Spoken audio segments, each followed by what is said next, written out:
তারা জানে না, কিন্তু তাদের শিক্ষা নেওয়া উচিত বর্তমান বাংলাদেশকে দেখে। বর্তমান বাংলাদেশের যে পরিস্থিতি, ভারত সরকার যদি একটু বলতো যে ওখানকার হিন্দুরা তোমরা চলে এসো, আমার মনে হয় এই পরিস্থিতিতে ওখানে একটা হিন্দু আর থাকতো না। ঠিক বলছি কি বেঠিক বলছি, তাই না? কিন্তু সুখবর একটা আছে, গতকাল আরএসএস এর মিটিংয়ে সিদ্ধান্ত নিয়েছে, ভারত সরকারের কাছেই তারা আবেদন করেছে এবং রাষ্ট্রসংঘে পর্যন্ত লিখিতভাবে জানিয়েছে বাংলাদেশে হিন্দুদের উপর এইভাবে অত্যাচার করা চলবে না। তবে নির্মল নামটি করে নাস, আমি দাঁড়াইয়া সভাপাস, প্রেমানন্দ ব্রহ্মচারীর ভূমিকা আজি করিলাম গ্রহণ। আমার বিপক্ষীয় বক্তা যিনি, বিচরণ পাগল তিনি, থানার শ্রীপাদ পদ্মে ভক্তিপূর্ণ প্রণাম আমি করিনি অর্পণ। এবার কোথা থেকে আলোচনা বসে শুনুন সৌদেহী জোনা, আমি এক এক করে করি উত্থাপন। আমি বলি সভাপাশে যুগে যুগে ভগবান আসে, তার লীলার সংবরণ করিয়ে তারপরে আবার আর এক অবতার করে অবতরণ। দেখুন, রাম যখন এসেছিল, আমি বলি সভাতল, অলৌকিক কার্য করল, কথা মিথ্যা নয়। কি দেব পরিচয় কৈশোর অবস্থায়, বিশ্বামিত্র মুনির সঙ্গে যখন বনের মধ্যে দিয়ে যায়, তখন মায়া তারকা অসুর বধ করে। খুলে বলি সভা পরে, এই প্রমাণ আছে কিন্তু রামায়ণের পাতায়। আবার আমি বলি সভাতল, যখন বড় হলো তখন সীতাকে বিবাহ করলো, কথা মিথ্যা নয়। তখন দুর্জয় রাবণ সীতাকে করলো হরণ, হরণ করে নিয়ে গেল বনলয়। সীতা উদ্ধার হয় না বটে, রাম তখন পড়িয়ে সংকটে, শেষ পর্যন্ত যুদ্ধের প্রস্তুতি নেয়। জানেন যত জ্ঞানী দল, রাম রাবণের যুদ্ধ হলো, রাবণ তখন নিধন হলো, সীতাকে উদ্ধার করে নিয়ে এলো অযোধ্যায়। তাই এইভাবে যখন লীলা করে, খুলে বলি সভা পরে, তা কি এই মুখ দিয়ে বলে শেষ করা যায়? তাই এমনিভাবে যখন রামচন্দ্র এলো, বিভিন্ন অলৌকিক কার্য করল, চরম শক্তি সম্পন্ন, তা কথা মিথ্যা নয়। এই জন্যেই কিন্তু অবতার বলে দিয়েছে পরিচয়। আবার যখন কৃষ্ণচন্দ্র এলো, আমি বলি সভাতল, বাল্যলীলার থেকে আরম্ভ হলো, কথা মিথ্যা নয়। পুতনা যখন স্তনে বিষ মাখায়, কৃষ্ণকে মারিবার দেয়, তখন যখন ওই স্তন ধরে চুম্বক দেয়, পুতনা কিন্তু তখন পটল তোলে, কথা মিথ্যা নয়, সে কিন্তু মারা যায়। এই লীলা যখন শেষ হলো, আমি বলি সভাতল, কালীয় নাগ দমন করেছিল। আবার যখন ইন্দ্র শিলা বর্ষণ করেছিল, কথা মিথ্যা নয়। ব্রজবাসী তখন প্রার্থনা করে বাসিবার তরে, বাঁচাও হে তুমি কৃষ্ণ দয়াময়। যিনি কৃষ্ণ নটবরে, তার কনিষ্ঠ অঙ্গুলের উপরে গিরি গোবর্ধন পর্বত উঁচু করে, কথা মিথ্যা নয়, জানেন সুধিচয়। অকাসুর বকাসুর বধ করে, আমি বলি সভা পরে, তখন কংসের দরবারে যায়। কংসের দরবারে যখন গেল, কংসকে বধ করেছিল। এমনিভাবে কিন্তু এমনিভাবে চরম শক্তি সম্পন্ন, এ কথা একটু মিথ্যা নয়। তো এইভাবে যে ভগবান লীলা করে, আমি বলি সভা পরে, তা কিন্তু আছে শাস্ত্রের পাতায়। দাঁড়িয়ে বলি সবার বরাবরই। তারপরে এলো গৌর হরি, রাসলীলা করলো, আছে কিন্তু ভাগবতের পাতায়। সেই রাধা কৃষ্ণের প্রেম মাহাত্ম বসে শুনুন সুধী শত। গৌর হরি কিন্তু এমনি ভাবে তার ভাবে তারে সরায়। তাহলে এমনি ভাবে যুগে যুগে যে ভগবান এলো, আমি বলি সভা তলো, অলৌকিক কার্য করেছিল এবং যে শক্তি গায়ে ধরেছিল, কথা মিথ্যা নয়। কত বড় অসুর দ্বারা, আমি দিয়ে বলি কাব্যের ধারা, টিপে টিপে মেরেছে, কথা মিথ্যা নয়। খালি খালি কি আর ভগবান কয়? ভগবান হলে পরে বসে শুনুন নারী নরে কি, তার যদি শক্তি না থাকে ভিতরে, তাহলে কি ভগবান বলে মানা যায়? তাই নয়। তাহলে এই যে ভগবান এলো, আমি বলি সভা তলো, এমনি ভাবে কিন্তু লীলা করেছিল। এইবার এলো আমার হরি ক্ষীরোদ সাই, এইবার তো বিপদে পড়িয়ে যায়। দাঁড়িয়ে বলি সবার ঠাই, সেই রকম শক্তি সম্পন্ন ব্যক্তি উনি, তার কোনো প্রমাণ মনে নাই। কি বলবো সবার কাছে, কারে বধ করেছে? তাই নয়। আমার কৃষ্ণ যখন এলো, কালীয় নাম দমন করেছিল, পুতনা বধ করেছিল, কত রাক্ষস বধ করেছিল, কথা মিথ্যা নয়। আবার রামচন্দ্র যখন এসেছিল, মায়া তারকা অসুর বধ করেছিল। আবার দেখুন কংসকে বধ করে, কথা মিথ্যা নয়। তাই এইরকম কোনো অলৌকিক কার্য হরিচাঁদ ঠাকুর করেছে, এ আমার জানা নাই ধর্মরাজ সবাই। এইবার যখন তারক গোসাই এলো, হরিলীলামৃত লিখন করলো। এইবার সেখানে ওই হরিলীলামৃতের পাতায় পূর্ণ ব্রহ্ম পূর্ণানন্দ হরি, এইবার হরিচাঁদকে পূর্ণ ভগবান বলে দিয়েছে, আখ্যা কথা মিথ্যা নয়। দেখেছেন? তাহলে হরিচাঁদ কোন শক্তি বলে? পাগল তুমি বলো সভা তলে, কোন শক্তির দ্বারায় পূর্ণ ভগবান হয়? তুমি আমার কথা নেবে, পরিষ্কার করে বুঝাইয়ে দেবে। এই প্রথম প্রশ্ন দাঁড়িলাম তোমার রাঙ্গা পায়। তাই তো এইবার তারক গোসাই যিনি হরিলীলামৃত লিখন করলেন তিনি, তাই নয়? আচ্ছা, হরিলীলামৃত যে লিখন করলো, তার তো একটা শক্তির প্রয়োজন। তারক গোসাইয়ের মধ্যে এমন কোন শক্তি আছে যে শক্তির বলে হরিলীলামৃত লিখন করে? আর তা মানাও কি সম্ভব? এটা ভাবুন তো হিয়ায়। কারণ দেখুন, রাম যখন এসেছিল, রামলীলা লিখন করলো কে? বাল্মীকি।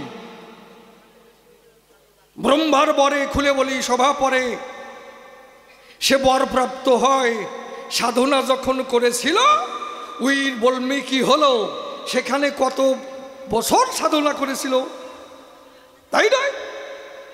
তাহলে এই সাধনা করিয়ে, আমি বলি সভা পরে, উন্নত হবার পরে সাধু সাধু মহাসাধু সেজন হয়। তারপরে রামায়ণ, মধুর রামায়ণ লিখন করে দেয়, বাল্মীকি হয়। এই জন্যে বারে বারে প্রণাম জানাই তার রাঙ্গা পায়।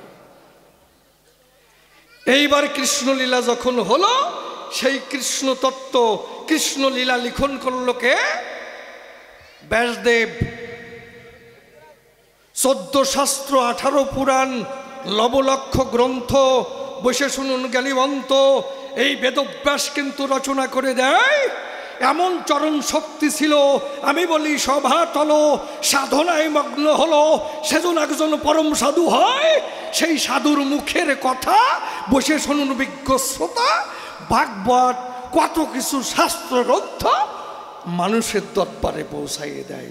কি খালি খালি? তাহলে সেই বেদব্যাস, তাকে মানা যায়, বাল্মীকিকে মানা যায়। তারা সাধুর সাধু, মহাসাধু, তাদের মধ্যে আছে প্রেমের মধু, যার দ্বারাই মানুষকে করে জাদু। আর লিখেছে খালি খালি, মানুষ গ্রহণ করেছে। তাদের কথা শুনলে পরে একটা প্রণাম দিতে হয়, কিন্তু তারক গোসাইয়ের মধ্যে এমন কোন শক্তি আছে তাই বলো আমার কাছে যে হরিলীলামৃত লিখন করলো, তাহলে এইটা কি মানা যাবে অন্তর দিয়ে দেখুন ভেবে? কোন শক্তির বলে হরিলীলামৃত লিখন করে দেয়, এতে কি হবে অন্তর দিয়ে দেখুন ভেবে এই আর একখানি প্রশ্ন করলাম, পাগল তোমার রাঙা পায় কোন শক্তির দ্বারায় হরিলীলামৃত লিখন করে দেয়? আর তা কি জগতে মান্যতা দেবে মহাশয়? এইটা আমার জানবার আছে অভিপ্রায়। যাকে প্রশ্ন গেল হয়ে কার্য নাই সে কথা কয়ে, আর একখানা প্রশ্ন আমি ও করি উত্থাপন। কি? দাঁড়িয়ে বলি সবার ঠাই আগে কোনো পাগল নাই, কিন্তু এই মতুয়ার বাজারে যখন যাই পাগলের আর অভাব নাই। পাগলে একটা বাজার মিলে গেছে, পাগলে পাগলে। কি সত্যি কথা না? হীরামন পাগল, গোলক পাগল, মহানন্দ পাগল, আজকে যার সঙ্গে গান বিচরণ পাগল, এই পাগলে পাগলে বাঁধাইছে একটা গোল। হ্যাঁ, এ কোন শব্দ রে মশাই? পাগল, পাগল। তা বলো তুমি পাগল সভা তলে কোন জগতে গেলে তাকে পাগল বলে কয়? কোন তত্ত্ব তার মধ্যে আছে তাই বলো সবার কাছে? এই পাগল তত্ত্ব জানবার আমার আছে অভিপ্রায়। দেখুন, মানুষ কি করে পাগল হয়? যদি কারো 1 কোটি টাকা হারায় যায় সে পাগল হয়। কারো জমি যদি 2 বিঘা জমি জাল হয়ে যায় সে পাগল হয়ে যায়। কারো বউ যদি স্বামীটি ছাড়ি আরো কারো হাত ধরে চলে যায় সে পাগল হয়। তাই মতুয়ার বাজারে যে পাগল, এ কি হারাইয়ে পাগল হলো? দেখেন, এই যে অনেকের স্বামী, সবাই না, করো জোরে করি মানা, সবারই কথা বলি না, অনেকের স্বামী এই যে দুবাইতে কাজ করে না, হ্যাঁ, তারপরে কি করে? মাথার ঘাম পায়ে ফেলে লক্ষ লক্ষ টাকা পাঠায়। কার কাছে? বউয়ের কাছে। আর ওই বউ যখন ওই লক্ষ লক্ষ টাকা পায়, ওরি কপাল রে, আর সুস্থ থাকে, সঙ্গে সঙ্গে একটা বেনেটি ব্যাগ কেনে আর লিপস্টিক লাগাইয়ে, ওরি কপাল রে। তারপরে একেবারে ব্রেক ডান্স দিতে দিতে সুরেন্দ্র হলে যায়। যদি পাশের থেকে কেউ কয়, বৌদি আপনার দারুণ ভালো লাগছে, আরো 3টে মাজা মোচড় দিয়ে চলে যাবে যাতে আর একটু ভালো কয়। তাই এইভাবে সুরেন্দ্র হলে যাবে আর মনে মনে ভাববে একটা বন্ধু কোথায় পাওয়া যায়, স্বামী তো আর নাই। তখন একটা বন্ধু জোগাড় হয়ে যাবে, তারে নিয়ে সুরেন্দ্র হলে যাবে আর ওই টাকা পয়সা খরচা করবে। তাই একদিন বলছে, শোনো কি আর কয়েকদিন এইভাবে গোপনে করব, চলো তুমি আর আমি চলে যাই, বোম্বে চলে যাই। কি দাদা কি কও? তা বোম্বে যখন চলে গেল, এই মুহূর্তে স্বামী এলো, এসে দেখে তাই ঘরে যে আমার টুম্পা বউ ছিল সে আর নাই, সিসিং ফাঁক। তাহলে লক্ষ লক্ষ টাকা আয় করেছিল, মাথার ঘাম পায়ে পড়লো, ঘরে এসে সে যদি দেখতে পায় আমার বউ নাই, আঙ্গি নাই, তখন সে পাগল হয়ে যাবে, কথা মিথ্যা নয়। কি সত্যি কথা না? খারাপ কইছি? তা মানুষ কিন্তু এইভাবে পাগল হয়। হ্যাঁ, তাহলে এই মতুয়ার বাজারে এত পাগল দেখি কেন? পাগল তত্ত্ব বোঝাই দাও, বুঝতে পারছ? তারপরে কি, এদিকে পাগল আবার কয় মতুয়া। এ কোন ভাষা রে মশাই? পাগল মতুয়া, কি জ্বালায় পড়ছি? তাহলে কোন জগতে গেলে পরে কি কি গুণ থাকলে পরে তারে মতুয়া কয়? এই মতুয়া তত্ত্ব জানিতে কুলাই নাই মোর পুঁজিতে, তোমার সাক্ষাতে প্রশ্ন করলে উত্থাপন, তুমি এসে সভা পাশে জবাব দেবে রসা ভাসে, শ্রোতাবর্গ অঙ্ক কষে কষে উহা করবে আকর্ণন। মতুয়াই বা কারে কয়? মতুয়া কি? হ্যাঁ, এ কোন ভাষা? কোন শব্দ? হ্যাঁ, এ তো আমারে করে দেয় জব্দ। তাহলে মতুয়া কারে কয়, তুমি আমার কথা নেবে, পরিশুদ্ধ জবাব দেবে, এইটা আমার জানবার আছে অভিপ্রায়। তবে আমি প্রশ্ন কিন্তু সংক্ষিপ্ত করেছি, এর ভুল নাই। একটা ছেলে বাইরে লেখাপড়া করে, তা ওর বাবার একটা পাটের ব্যবসা আছে, পাটের গুদাম আছে। ছেলেটার যখনই টাকা পয়সার প্রয়োজন হয় তখন বড় বড় চিঠি লিখে, 7-8 পাতা। পূজনীয় বাবা, তুমি আমার প্রণাম নিও, মাকে আমার প্রণাম দিও, তুমি কেমন আছো, মা কেমন আছে, পাড়ার সবাই কেমন আছে, অঞ্চলের সবাই কেমন আছে, আমাদের যে গাভীটি ছিল কি বাচ্চা হতে পারে, কয় কেজি দুধ হতে পারে। 7-8 পাতা। শেষে লিখবে, আমার টাকার প্রয়োজন। কয়ে, আমি ব্যবসায়ী মানুষ, তুই বুঝিস না? একটু ছোট করে লিখতে পারিস না? হ্যাঁ, সংক্ষিপ্ত করে লিখতে পারিস না?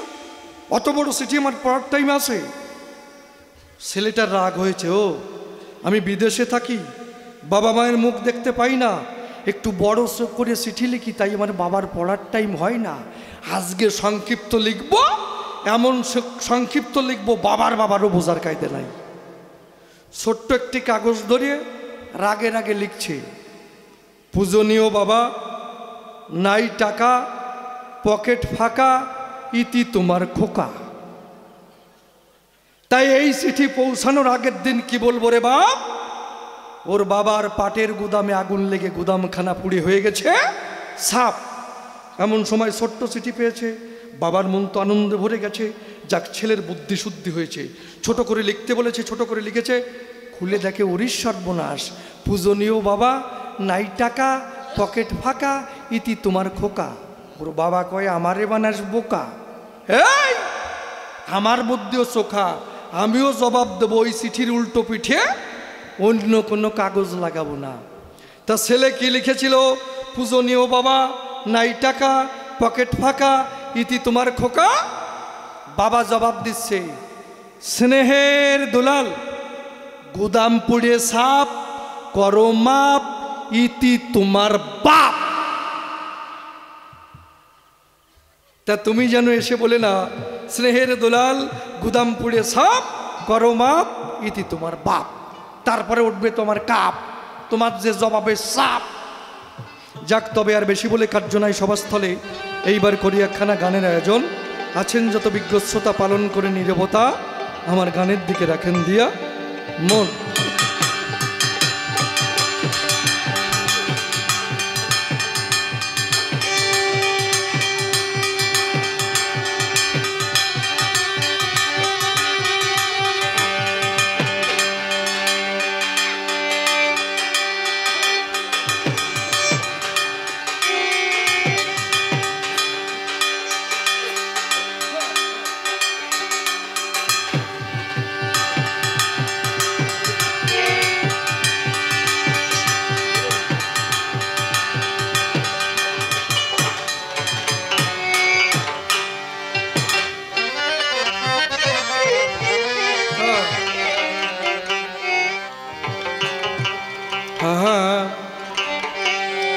ওই আমি বুঝলাম না যে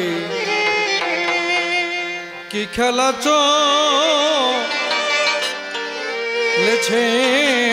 নিরন্তর, আমি বুঝলাম না যে কি খেলা চলেছে নিরন্তর, আমি বুঝলাম না যে কি খেলা চলেছে নিরন্তর।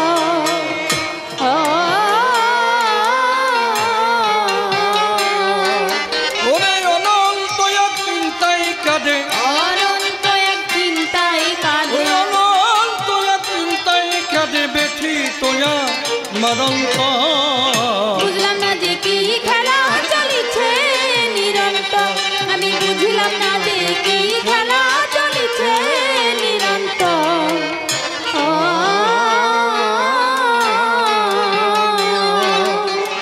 কবে প্রথম সৃষ্টিধারা প্রবাহে ভেসে প্রাণের কণা প্রকাশিল মানুষের বেশে, মানুষের দেশে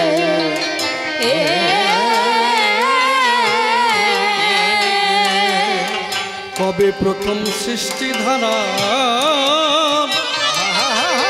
প্রবাহে ভেসে প্রাণের কণা প্রকাশিল মানুষের বেশে। ও মানুষের বেশে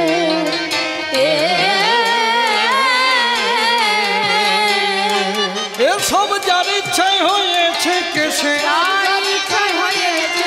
এসব যার ইচ্ছায় হয়েছে কেসে তারই খুঁজি জীবন ভর। বুঝলাম না যে কি খেলা চলেছে নিরন্তর, আমি বুঝলাম না যে কি খেলা চলেছে নিরন্তর।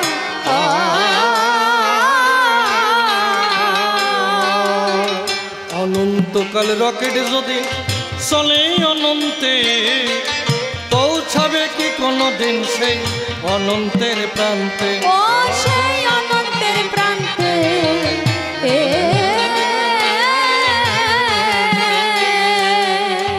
অনন্তকাল রকেট যদি চলে অনন্তে, পৌঁছাবে কি কোনোদিন সেই অনন্তের প্রান্তে? ও সেই অনন্তের প্রান্তে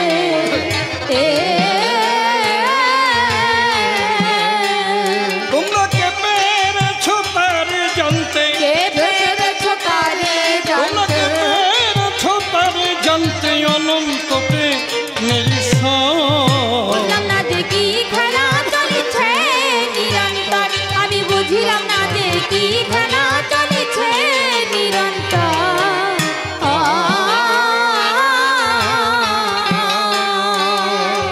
অসীম বলে বুঝতে গিয়ে হয়েছে শান্ত, মনের মানুষ হলে মনের কথা সে জানতো। ও মনের কথা সে জানতো। ও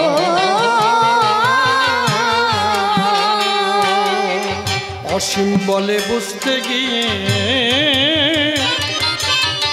হয়েছি শান্ত, মনের মানুষ হলে মনের কথা সে জানতো। ও মনের কথা সে জানতো।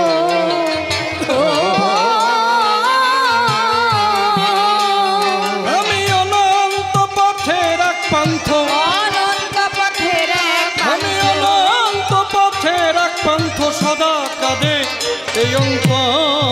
বুঝলাম না যে কি খেলা চলেছে নিরন্তর, আমি বুঝলাম না যে কি খেলা চলেছে নিরন্তর।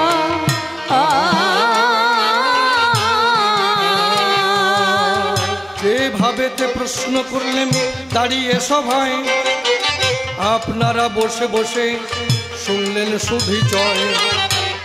হরিচাঁদ ঠাকুর যে জগতে এলো, পূর্ণ ব্রহ্ম ভগবান তারে যে বলিল, কোন গুণে পূর্ণ ব্রহ্ম ভগবান হয়, এই তত্ত্ব জানতে আমার আছে অভিপ্রায়। তার গোসাই হরিলীলামৃত লিখন বটে করে, তার মধ্যে যা পাই প্রণের নারী নরে। কোন শক্তি বলে করলো গ্রন্থ লিখন, সভা বাজে তুমি একটু করবে বিশ্লেষণ। ওই পাগল তত্ত্ব জানতে আমার আছে আকিঞ্চন, তোমার চরণে প্রশ্নমালা করলেন নিবেদন। কোন জগতে গিয়ে তারা পাগল বটে হলো, পাগল তত্ত্ব ব্যাখ্যা করে সবাই তুমি বলো। কোন গুণে এই জগতে মতুয়া বটে কয়, মতুয়া তত্ত্ব জানতে আমার আছে অভিপ্রায়। এবার সুকর্তার বেশি বলা নিষ্প্রয়োজন, আমার মতো ভাব এখানে। এরপরে গোসাই আমার সভাতে আসিবে, তাহার ভাবের কথা খুলিয়া বলিবে। দেখি এরপরে এসে কোন কথা কয়, কোন ভাবের ভাব ধরায় উঠাইয়ে লয়। অন্তরে অন্তরে হবই আমি সুখী, জবাব দিতে যখন থাকবে না আর বাকি। গুরুদেবের যে চরণে প্রণতি জানাই, তাহার যা ইচ্ছা বটে করে যান তাই। পুজো দিকান্ডারি হয়ে বসে কেন নাই, ভাঙাতরি হলো তার বাড়ি উঠে যায়। উঠুক না তোমার দরকারি, ভাঙাতরি হলো তার উঠে যাবে পারি। এক তবে বেশি বলে নাই প্রয়োজন, আমার মতো ভাবে কেন করবে সমাপন। এদিকে আছেন আমার বন্ধন করে যায় সবার চরণ। এই পর্যন্ত যে আমার ভাব সাঙ্গ হয়ে গেল। যার মাতা পিতা প্রমানন্দে মদন ভরে একবার হরে হরি বলো, হরি বল, হরি বল। আপনাদের সকলের শ্রীপাদ পদ্মে জানাই আমার ভক্তিপূর্ণ প্রণাম। পূর্ণব্রহ্ম শ্রী শ্রী ঠাকুর হরিচাঁদ পতিত পাবন শ্রী শ্রী ঠাকুর গুরুচাঁদ, জগৎ জননী মা শান্তি সত্যভামার সহ সকল হরিভক্তের শ্রীপাদ পদ্মে ভক্তিপূর্ণ প্রণাম জানাই। এতদ ভিন্ন আমাদের সনাতনী পূর্বাপর অবতারগণ এবং সাধু গুরু মহাপুরুষ সাকার নিরাকারে যিনি যেখানে যে অবস্থায় অবস্থান করছেন প্রত্যেককে আমার ভক্তিপূর্ণ প্রণাম জানাই। মাতা পিতার শ্রীপাদ পদ্মে ভক্তিপূর্ণ প্রণাম জানাই। আমি শ্রদ্ধা জ্ঞাপন করি বিশ্বাস পরিবারের প্রত্যেক সদস্যবৃন্দের শ্রীপাদ পদ্মে। কমে গেল কেন? এত ভলিউমটা বাড়বে, ভলিউমটা দেও। দেখেন, বিশ্বাস পরিবার, আমি তাদের সবাইকে শ্রদ্ধা জ্ঞাপন করলাম, কারণ এই কবিগানের সঙ্গে আজকে না শুধু কয়েক পুরুষ যাবৎ বিশ্বাস পরিবার অঙ্গাঙ্গিভাবে জড়িত। বড় বড় সাধক কবি যারা ছিলেন প্রত্যেকেই বিশ্বাস পরিবারে বিশ্বাস বাড়িতে এসেছেন। এই জন্যে কবিগানকে উপলক্ষ করে একটা মহামিলন ক্ষেত্রের লক্ষ্য কিন্তু তাদের সকলের থাকে। কেউ দেশে থাকেন, কেউ বিদেশে থাকেন। এই সময়টা যেমন আমাদের দুর্গাপূজা যখন হতো তখন মেয়ে জামাই যে যেখানে থাকতো সবাইকে নিয়ে আসতো, আত্মীয় স্বজনের একটা ঢল নামতো। এটা আগে ছিল। কোনো একজন গুণী ব্যক্তি, বিদগ্ধ পণ্ডিত, তিনি বক্তব্য রাখছিলেন, আমি শুনছিলাম সব কাজের ফাঁকেও, যে আমাদের যেন দরজাগুলো সংকুচিত হয়ে যাচ্ছে। আগে যেমন 51 পরিবার ছিল, একসঙ্গে আমরা অনেকে থাকতাম। আজকে যদিও আমরা দেশ ছাড়া হয়েছি, তার বিশেষ কারণ আর ব্যাখ্যা করে আমার বলার দরকার নেই, আপনারা সবাই জানেন। আপনারা এতদ অঞ্চলের মানুষ, এখানে 99.9% উদ্বাস্তু সম্প্রদায়ের মানুষ ওপার বাংলা থেকে আসতে বাধ্য হয়েছিলেন। তবে বর্তমান যারা এখানে জন্মগ্রহণ করেছে তারা অনেকে জানে না যে বাপ ঠাকুর দাদা কেন এদেশে এসেছিলেন, তারা জানে না। কিন্তু তাদের শিক্ষা নেওয়া উচিত বর্তমান বাংলাদেশকে দেখে। বর্তমান বাংলাদেশের যে পরিস্থিতি, ভারত সরকার যদি একটু বলতো যে ওখানকার হিন্দুরা তোমরা চলে এসো, আমার মনে হয় এই পরিস্থিতিতে ওখানে একটা হিন্দু আর থাকতো না। ঠিক বলছি কি বেঠিক বলছি, তাই না? কিন্তু সুখবর একটা আছে। গতকাল RSS এর মিটিংয়ে সিদ্ধান্ত নিয়েছে, ভারত সরকারের কাছেই তারা আবেদন করেছে এবং রাষ্ট্রসংঘে পর্যন্ত লিখিতভাবে জানিয়েছে বাংলাদেশে হিন্দুদের উপর এইভাবে অত্যাচার করা চলবে না, কারণ তারা সংখ্যালঘু, ধর্মীয় সংখ্যালঘু। এই বিষয়টা নিয়ে আমাদের বর্তমান প্রজন্ম তারা ভালো জানে না, কিন্তু আমি এইটুক বললাম যে অত্যাচারটা ওটা দেখে আগেরটা একটু ভাববার জন্য আমি তাদের কাছে নিবেদন রাখলাম। এই মানুষগুলো যদিও দেশ ছেড়েছে কিন্তু তাদের সংস্কৃতি তারা ভোলেনি। এখনও কিছু কিছু মানুষ সংস্কৃতিকে এমনভাবে আঁকড়ে ধরে আছেন, তার মধ্যে বিশ্বাস পরিবার সারা ভারতবর্ষের মধ্যে একটা প্রধান পরিবার সেই সংস্কৃতিকে ধরে রাখার জন্য। এই জন্য আমি বিশ্বাস পরিবারের প্রত্যেক সদস্যবৃন্দকে আন্তরিকভাবে শ্রদ্ধা জ্ঞাপন করলাম। যদি আমরা প্রত্যেকেই এইভাবে সংস্কৃতিকে ধরে রাখার জন্য শুধু কবিগান দিতে হবে তা না, আরও অনেক উৎসব আছে আমাদের, সেগুলোকে কেন্দ্র করে যদি আমরা আমাদের যে যেখানে আছে সবাই সম্মিলিত হওয়ার চেষ্টা করি, তাহলে আত্মিক যে বন্ধন, হৃদয়ের যে স্পন্দন, এটা কিন্তু নষ্ট হবে না। যেমন আজকে ছোট বাবু খুব সম্ভব একদম ভারত সেবাশ্রম সঙ্গের সাধুর মতোই মনে হচ্ছিল, আমাকে মালা পরিয়েছেন। উনি বললেন আগামী বছর রসাখাতে আমরা থাকি, এই প্রোগ্রামটা আমরা সেখানে নেবার জন্য আলোচনা চলছে। বললাম ঠিক আছে, কারণ ওদিকেও অনেকে আছেন। তা আপনারাও ঠাকুরের কাছে প্রার্থনা করবেন, আজকে বন থেকে একটা বাঘকে ধরে এনে খাঁচার মধ্যে ভরে রাখা যায়, কিন্তু বাঘের মন থেকে বন সরানো যায় না। আমরা দেশ ছেড়েছি, কিন্তু আমাদের আবেশ, ভেতরের যে আবেশ, সেটাকে আমরা ভুলতে পারি নাই।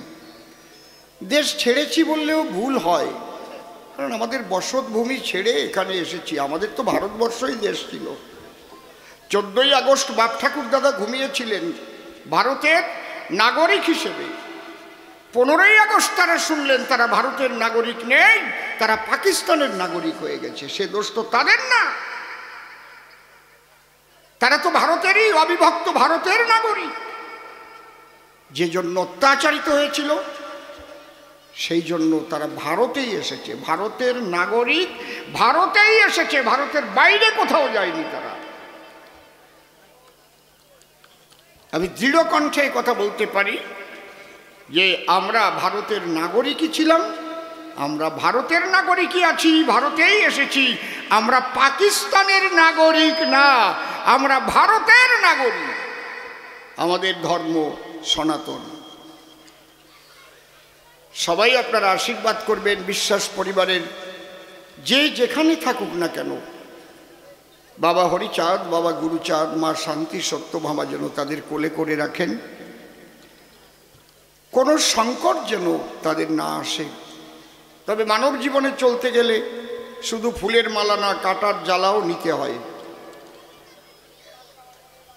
ঠাকুর যেন তাদের চরণতলে জায়গা দিয়ে রাখেন, সমস্ত বিপদ মুক্ত করে রাখেন, তাদের এমন শক্তি দান করেন যেন, এবং তাদের ইহকাল এবং পরকাল দুটোই যেন শান্তিতে পরিপূর্ণ হয়।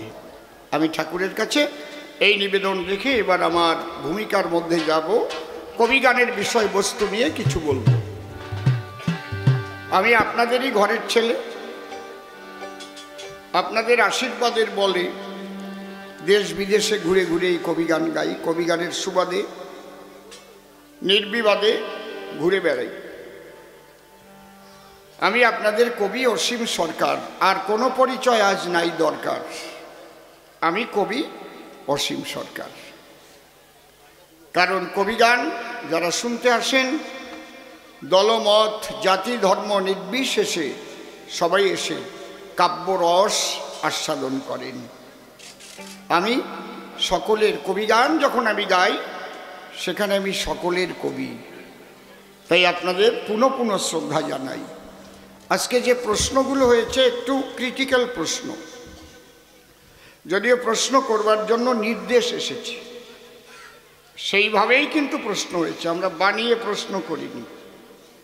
যেভাবে নির্দেশ করেছেন বিশ্বাস পরিবার থেকে, সেইগুলো একদম পাই টু পাই ঠিক রেখে আজকে প্রশ্নের অবতারণা করে গেছেন আমার শিষ্য ছেলে নির্মল সরকার। কি নাম নিয়েছে? নির্মল কি নাম নিয়েছে? না, আমি শ্রোতাদের কাছে শুনবো। বা তোমরা তো জানো, তোমরা কও কেন? শ্রোতাদের মনে আছে কিনা সেটা আমি দেখবো না, শুনবো না। আর আমার নাম কি দিয়েছে? বাহ, ভালো শ্রোতা পাইছি আজকে। এরকম মনে না থাকলে হয় নাকি? আমার যদি জবাবে যদি কমতি পড়ে, তাহলে আপনারা উঠে দাঁড়াইয়ে কবেন সরকার মশাই জবাব দিয়ে যান, ওই সমস্ত হবে না কিন্তু। তবেই তো বুঝবো যে আপনারা খাঁটি শ্রোতা। প্রথম প্রশ্ন করেছে যে রাম কৃষ্ণ গৌরাঙ্গ যারা এসেছিল প্রত্যেকে অফুরন্ত শক্তি ছিল, সেই শক্তি বহিঃপ্রকাশ ঘটেছে তাদের কর্মের মাধ্যমে। একদম শিশুকাল থেকে, কৈশোরকাল থেকে তারা যে কর্মগুলো করেছিলেন ভুলোকে, মনের পুলকে, তাই তাদের পূর্ণ ব্রহ্ম বলে আখ্যায়িত করা হয়েছে শাস্ত্রে। হরিচাঁদের এমন কি শক্তি ছিল যে তাকে পূর্ণ ব্রহ্ম, পূর্ণানন্দ ভগবান বলে তারক গোসাই লিখে দিল। এই না প্রথম। আর একটা প্রশ্ন করেছে যে লিখবে তারও একটা ভারতের দরকার আছে, কারণ ঈশ্বরের লীলা কথাগুলো আগে শোনেন। যে কেউ লিখে দেবে আর ভগবান হয়ে যাবে, এটা তো হয় না। যিনি লিখেছিলেন রামায়ণ, যদি আমরা অধ্যয়ন করি তার জীবন দর্শন, সে আগে ছিল রত্নাকর দস্যু, তারপরে সাধনার দ্বারাই হলেন বাল্মীকি। খুব ভালো কথা, তিনি রামায়ণ দিলেন লিখি। বেদব্যাস 4 বেদের করেছিলেন ব্যাস, 14 শাস্ত্র 18 পুরাণ নবলক্ষ গ্রন্থ তিনি করেছেন লিখন। তারও সাধন শক্তি অঢেল ছিল। তারপরে যিনি গৌড়লীলা লিখন করেছেন কৃষ্ণদাস কবিরাজ গোস্বামী, তিনিও বৈষ্ণব চূড়ামণি, কিন্তু তারক গোসাই একজন সাধারণ মানুষ, কবি গায়ক, যারা কাড়াল বলে ডাকতো, তারক কাড়াল, মাছ বিক্রি করে খাতো। তিনি লিখে দেবেন আর হয়ে যাবে। তাই তারক গোসাই এমন কি শক্তিশালী, সাধনায় শক্তিশালী উন্নত মানুষ ছিলেন যে তিনি লিখে দিলেন, তাই আমাদের মানতে হবে। আর একটা কি করেছে যেন শুনলাম, পাগল পাগল কি, হ্যাঁ? ও এই মতুয়াদের মধ্যে পাগল বলে কেন? এদিক মতুয়াও বলে, এদিক পাগলও বলে। এ কোন পাগল এই দলে? কি কি হারায় গেলে নাকি পাগল হয়, এই সময় অনেক কথা কয়।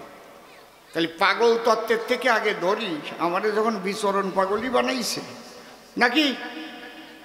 আবার প্রভুপাদ অশ্বিনী কর্তার একটা গান দিয়ে ধরব। পাগল 2 বার হয়, একবার তাকে পাবার জন্য পাগল হয়, আর একবার পাবার পরে পাগল হয়। আহা,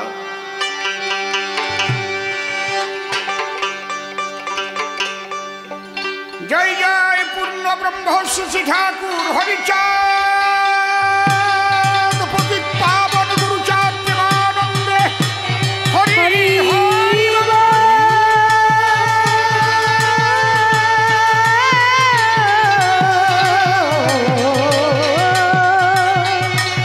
হরি গো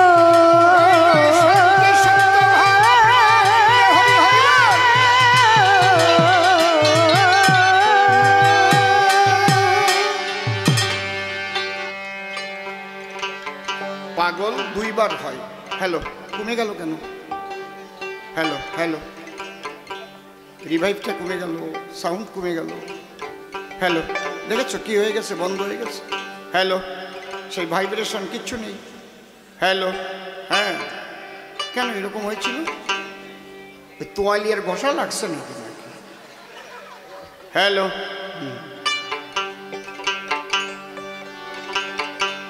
প্রথম তাকে পাবার জন্য পাগল হয়। এই পাগলের 2টো দিক আছে, একটা সকাম পাগল, একটা নিষ্কাম পাগল। সকাম পাগল কারা? যে কেউ টাকার জন্য পাগল হয়, কেউ সুন্দরী নারীর জন্য পাগল হয়, কেউ সুন্দর একটা যুবককে না পেয়ে পাগল হয়, কেউ ঘরবাড়ি হারায় পাগল হয়, কেউ সন্তান মরে গেলে পাগল হয়, কেউ স্ত্রী মারা গেলে পাগল হয়। এগুলো হচ্ছে সকাম পাগল, জাগতিক জগতের পাগল। আর আধ্যাত্মিক জগতের পাগল, নিষ্কাম পাগল, ঈশ্বরকে পাবার জন্য পাগল হয়। এই ঈশ্বরকে পাবার ক্ষুধা সবার জাগে না, আর ক্ষুধা না জাগলে তো আর তার পাগল হওয়াও লাগে না। আপনি যদি ভাবেন মানব জন্ম বিফলে গেল, এই জন্মে শ্রীহরির দর্শন হবে না কি? এই বলে যদি আপনার ঝরে আঁকি, তাহলে আমি হরি বলে ডাকি। এই যে ডাকতে ডাকতে যখন মেতে যায়, মাতাম দেয়, তখন সে খাঁটি মতুয়া হয়। মেটে গেছে। মতুয়া মানে কি? মাতোয়ারা, মাতোয়া, মতুয়া হচ্ছে এর অপভ্রংশ। এটা একটা গালাগালি ছিল, মতুয়ার দল মাটিয়ে গেছে, কয় না?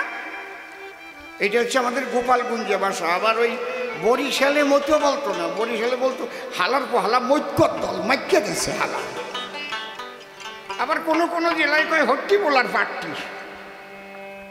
বুঝতে পারছেন? এক কথায় মেতে যাওয়া।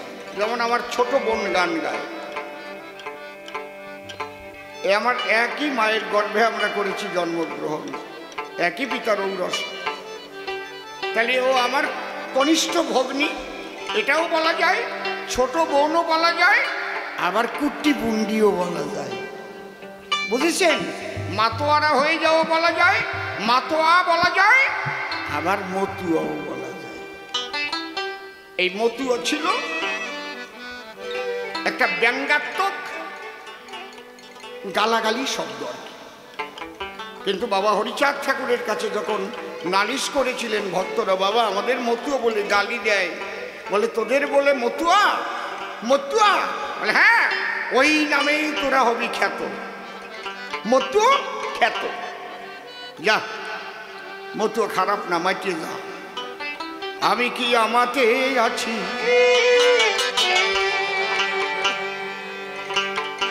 হরিচাঁদের রূপে নয়ন দিয়ে।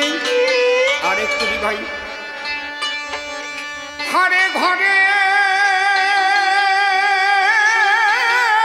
বাহির হয়েছি, আমি আমাতে আছি, হরিচাঁদের রূপে নয়ন দিয়ে। ঘরে ঘরে বাহির হয়েছি,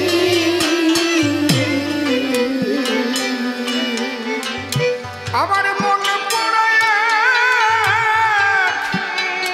রোগ হয়েছে সয় আমার, মন পোড়ায়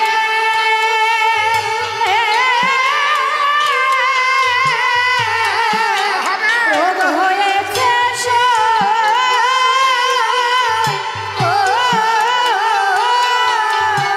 সেই রোগে জ্বলে মরতেছি আমি, সেই রোগে জ্বলে মরতেছি আমি।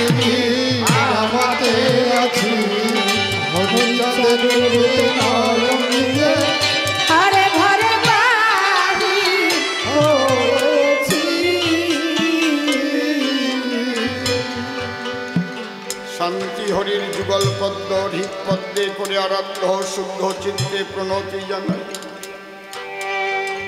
সাধুগুরু বৈষ্ণব হেরি আর যত পুরুষ নারী, আমার ভক্তি পূর্ণ প্রণাম গ্রহণ করিবেন সবাই। মন্দিরে একবার হরি বল, এ নাম দুর্বলের বল, নামবি নাকি আছে বল। এ ভব সংসারে যেজন করে হরি চিত্তে, হরি করে তার চিনতে, অন্তে জীবকে নিয়ে যায় সে ভব সিন্ধু পারে। তাই বলি মন রসনা, তেজে বিষয়ে বাসনা, গেলে সোনা উপাসনা করো সার। ওই যে হরি দীনবন্ধু, পাইলে তার কৃপা বিন্দু, ভব সিন্ধু সেদিন হবি পার। তোরটা কমে গেল কেন? বেলা কমে গেছে কেন? বন্ধ হয়ে গেছে বেলা? এটা কি হচ্ছে আমি তো কিছু বুঝি না। কি সুন্দর টিউনটা করলাম ভাইয়া, বড় বক্স, বড় বক্সে, মনিটরে না। হ্যাঁ, বাহ, এরকম হয়ে যাচ্ছে কেন? কি কারণটা কেন? তো আপনি তো হাতও দেননি। বাহ, মনশিক্ষা করে শেষ বক্তব্য করিব পেশ। ডাকে না, ও রাগ হচ্ছে, ডাকিয়ে তুলি। ভাবতেছি আমি গান শুনবো, আমারে ডাকিয়ে তুলছে। মনশিক্ষা করে শেষ বক্তব্য করিব পেশ। সবিশেষ সবার মধ্যে জানাই নিবেদন, আজ বিশ্বাস বাড়ির কবিগান এসেছেন যত ভক্ত প্রাণ। বিপক্ষে প্রেমানন্দ ব্রহ্মচারী দিয়েছেন দর্শন। নাম তার প্রেমানন্দ ব্রহ্মচারী, মনে দেখি দম্ভ ভারী। অন্যান্য অবতার মানতে তার অসুবিধা কিছু নাই। হরিচাঁদ কি করে পূর্ণ ব্রহ্ম হলো সেই প্রশ্ন করে গেল। আমাকে বিচরণ পাগল করলো সভ্য সবার ঠাই। যার নাম পাগল বিচরণ, প্রেম জগতে করে বিচরণ। আমি কি আর সেই জগতে থাকি? গাই সামান্য একটু কবিগান, অত বড় ভূমিকা করেছে দান। তাই পাগলের চরণে করজোড়ে মিনতি রাখি। হে পাগল বিচরণ, তব পদে নিবেদন। গ্রহণ করো নরাধমের হৃদয় আসন। তুমি অসীমের হৃদয়ে বসে হরি কথা রসাভাসে প্রেমানন্দে করিও কীর্তন। আমি তার উপরে দিলাম ভার, তারে করলাম কর্ণধার। কাব্য সিন্ধু হব পার, অন্তরের একান্ত আকিঞ্চন। এইবার অসীম সরকার নাম পরিহরি, বিচরণ নাম ধরি। প্রেমানন্দের জবাব দেবার কারণ, পাগল কেন এদের বলে? একখানা গানের মধ্যে ধরছি তুলে। এ গানটা আমার লেখা নয়, অশ্বিনী কর্তা যিনি এই গান লিখেছেন তিনি। এই গানের মধ্যেই পাগলের সার তত্ত্ব লুকায়। বাবা, প্রথম পদ কি আমি কি আমাতে আছি?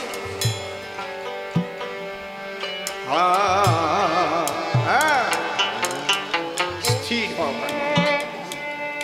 হরিচাঁদের রূপে নয়ন দিয়ে হারে ঘরের বাহির হয়েছে।